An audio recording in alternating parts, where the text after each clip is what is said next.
A very good morning to all the responsible 12th standard students. Why I am telling responsible means I hope you are continuously in touch with the subject and you know your responsibility very well. That is why I am telling responsible 12th standard students. Even I hope that so far whatever we have completed, you must have completed it in your classwork, and also you have revised maximum portions that we have completed.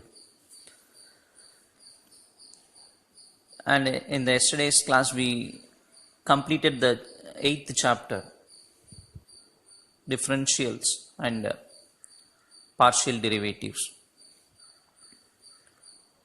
And in the revision sums also I have given 10 problems for you.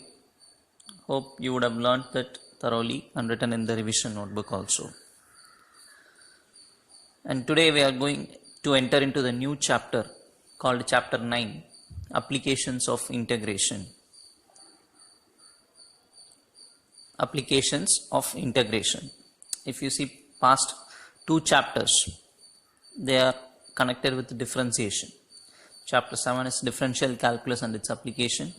Chapter 8 is differentials and partial derivatives. Now we are into the reciprocal of those two chapters called integration. Even in the 11th standard itself, we know that differentiation and integration are reverse process. Yes or no? Differentiation, the meaning is splitting, right? Split, change. Integration meaning is combine, unite, add, like that.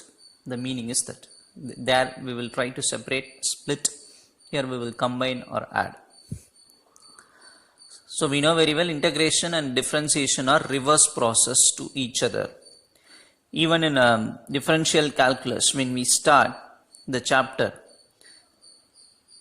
we will usually learn the formulas of differentiation first, which we have studied in 11th standard. Even though we have completed the formulas in 11th standard itself, still we will recall it when we start a differential calculus. What we have studied in 11th standard, we once again wrote in the first page all the formulas, basic formulas of differentiation.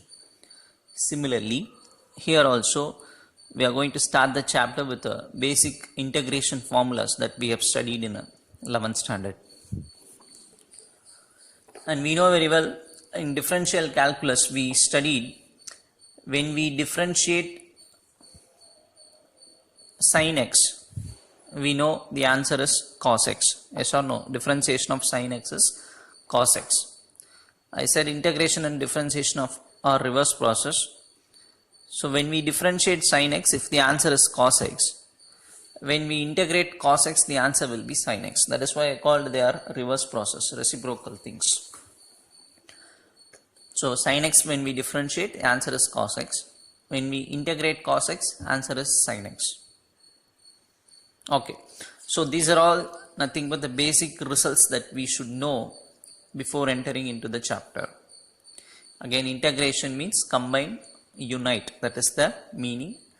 We are going to see the applications of integration, applications of combining, applications of adding. Before entering into the chapter, we will first see the basic formulas. So this table gives us basic formulas of integration.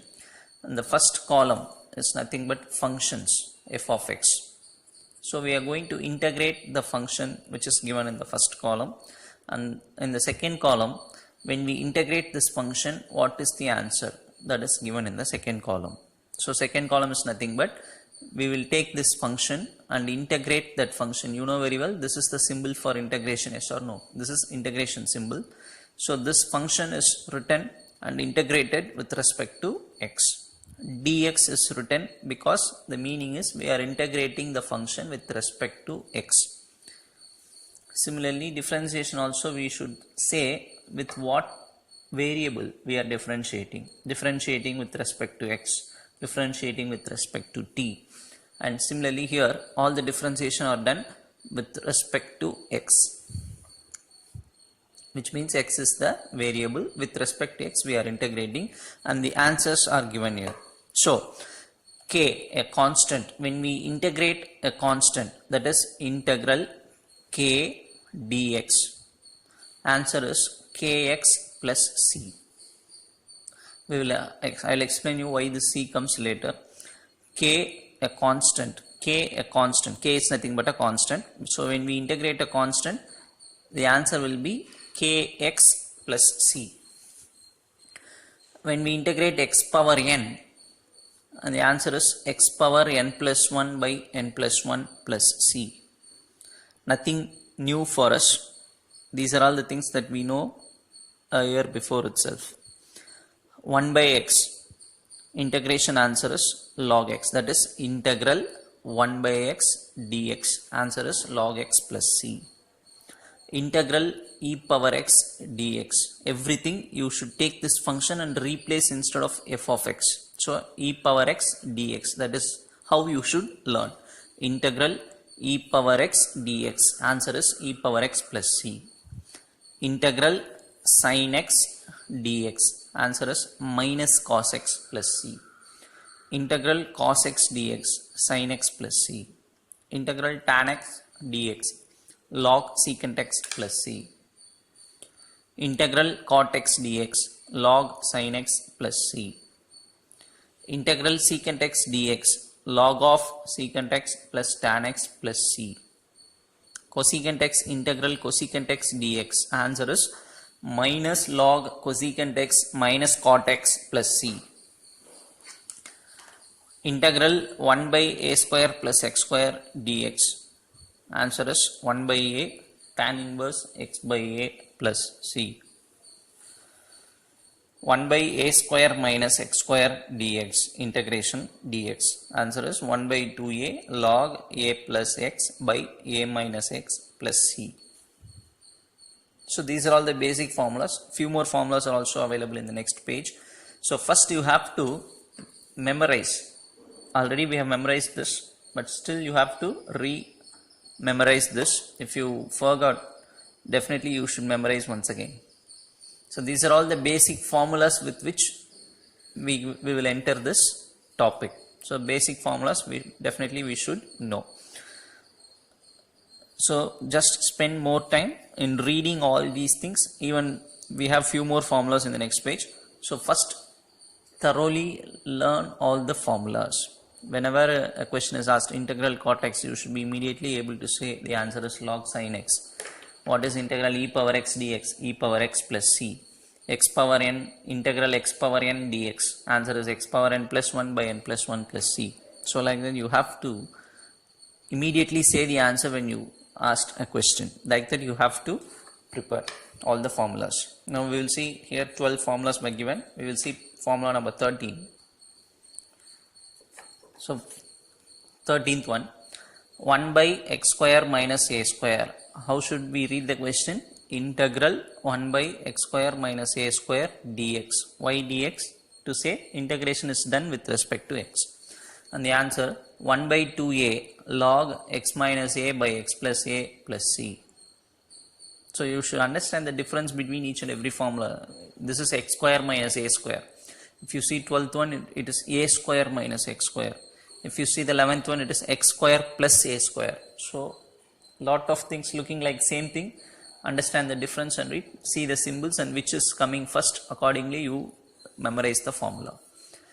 Integral 1 by root of a square plus x square we have already learnt, right? Now root is coming. 1 by root of a square plus x square. Answer is log of modulus x plus the same thing, x plus root of a square plus x square plus c. 1 by root of a square minus x square. We already seen the formula for 1 by a square minus x square. This is for root. And the answer is sin inverse x by a plus c. Root of x square minus a square log modulus of x plus same thing plus c. These three are nothing but, these are all the terms are present in the denominator. This is purely numerator. Integral root of a square plus x square dx. The answer is looks like a long formula. X by 2, this one, x by 2, the question, root of a square plus x square plus a square by 2 log modulus x plus root of a square plus x square plus c. So this is the formula for integral root a square plus x square into dx. Hope you will spend time in reading all these formulas. Similarly, integral root of a square minus x square dx. Again, x by 2, it starts with x by 2, the same question, plus a square by 2. For this, sine inverse x by a plus c, right? If it is plus log x plus that, if it is a square minus, then a square by 2 sine inverse x by a plus c. That is why I am telling minute differences are there, plus minus, and the formula varies drastically. This is log of, this is totally different, sine inverse. And root of x square minus a square, again formula starts with x by 2, the same thing. See the symbol, minus a square by 2 log of modulus x plus root of x square minus a square plus c. So you should give more importance to learn all the formulas, so that when we do the problems, we can easily do without blinking for the formula and searching for the formula at that time. So hope you will spend more time here to read all the 19 formulas which was given as the basic formulas of integration. And now we will see why that constant is coming all the time. If you see all the formulas, it ends with plus c plus c plus c. The reason is, we will take a simple example now. Suppose I want to integrate x power 5 dx. Suppose if I want to integrate x power 5 dx, immediately I will look for the formula integral x power n dx, right? Integral x power n dx formula, I will search. What is the answer? I will go through the formula. The answer is x power n plus 1 by n plus 1 plus c. We are going to see why this plus c comes. Suppose, now if I apply this formula here, what happens? N is nothing but 5. So the formula is actually x power n plus 1. So 5 plus 1, 6 divided by 6. This should be the answer, right? But why we are putting this extra plus c? The reason is, suppose if I am having a function like this, integral x power 5 dx equal to, again I am going to write the same thing, x power 5 dx, answer is x power 6 by 6. Suppose I am not putting this plus c, right? I said integration and differentiation are reverse process, yes or no? So when I integrate x power 5, if the answer is x power 6 by 6, then what is the reverse process? Differentiation of this x power 6 by 6 should be equal to x power 5, yes or no? In the reverse process, x power 6 by 6, if it is differentiated, when I integrate x power 5, the answer is this. So what is the reverse thing? If I differentiate this, I should get the answer as x power 5, yes or no? If I differentiate this, x power 5 should come. Let us see whether it is coming or not. So differentiation of this, how will you differentiate x power 6? 6 into x power 5, yes or no? 6 will come to the front, power will be reduced by 1, and divided, this constant is present in the denominator, so it remains. So this and this gets cancelled. We are getting x power 5 as the answer. So what we said is correct. What? Integration and differentiation are reverse process. So when I integrate this, this is the answer. But if I differentiate this, again I am getting back x power 5 as the answer. So okay. Now I have not put c here, right? Suppose if I am having x power 6 by 6 plus 5, x power 6 by 6, suppose if it is plus 5, when I differentiate this, now what will be the answer? 6 into x power 5 by 6, and this 5 will become 0 when I differentiate. Yes or no? This 5 will become 0 when I differentiate. So again I'll be getting only x power 5 as the answer, but originally if the function, if you see, plus 5 is present. Try to understand what I am telling. If I integrate this, this is the answer. But if I differentiate this, yes, I am getting x power 5. But even if it is some number is present with this, then also I will be getting only x power 5 as the answer. So to indicate that, we are putting plus c. The c is a constant, purely a number. So what we are telling, x power 6 by 6 is the correct answer. Even any number can be present with that in addition. So that is why we are using plus c. Even now if we differentiate this, again we will get only x power 5. Try to understand. Even I will see once again. If it is x power 6 by 6 minus 3. If I differentiate this, what happens? 6 into again x power 5 by 6. This minus 3 will become 0. Plus 0. Again I will be getting only x power 5.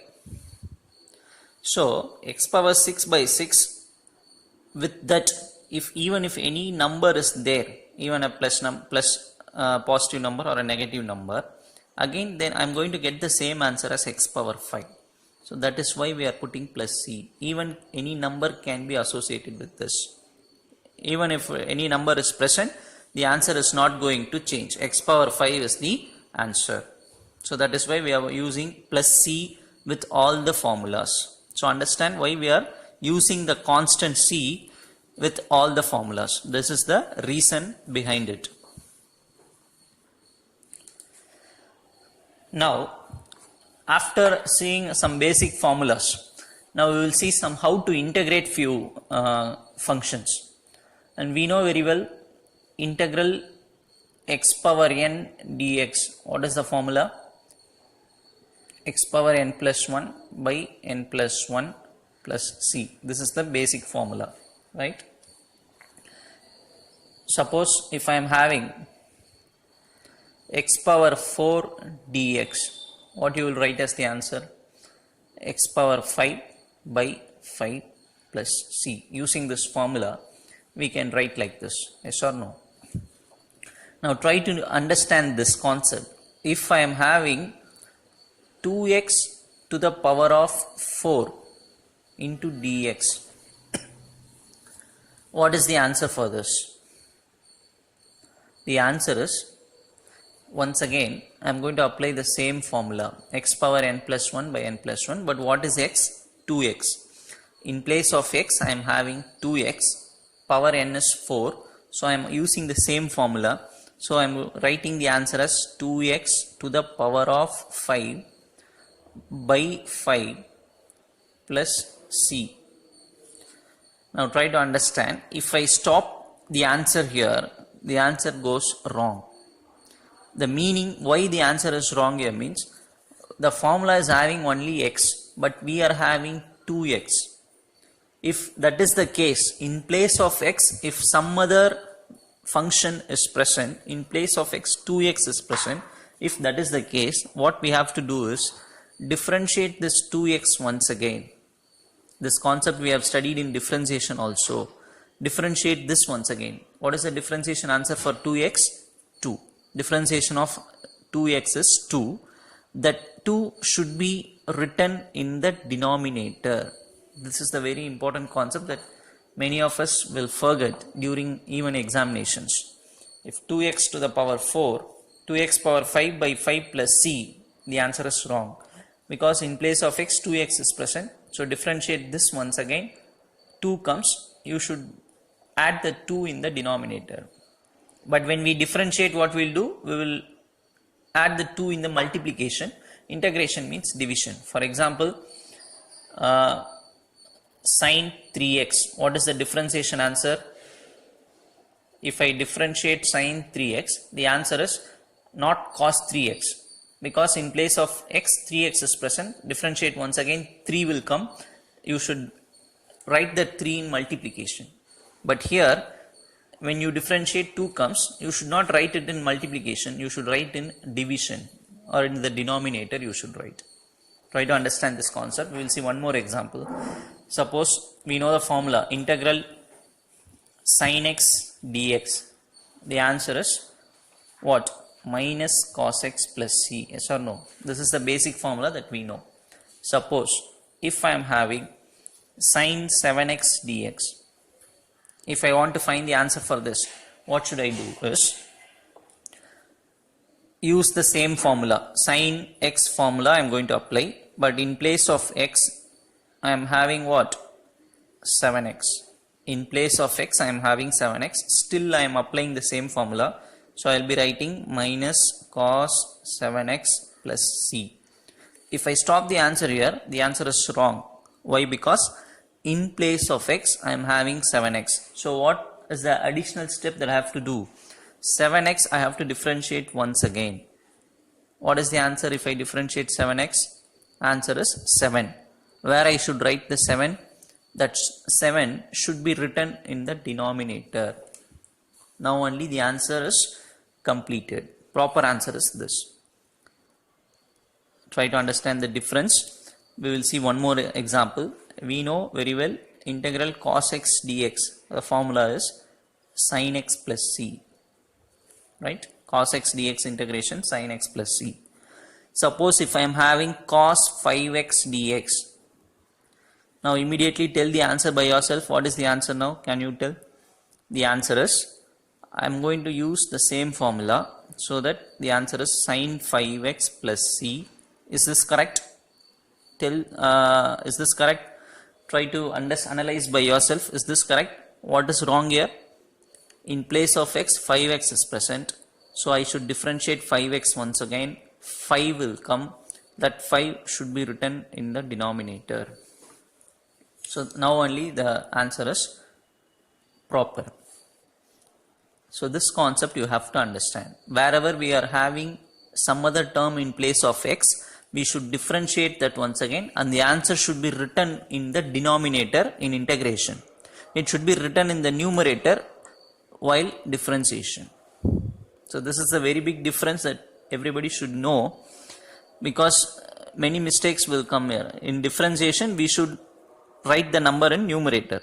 In integration, that differentiation again, that value should be written in the denominator. I hope you would have understood what I want to convey. Now we will see few problems now.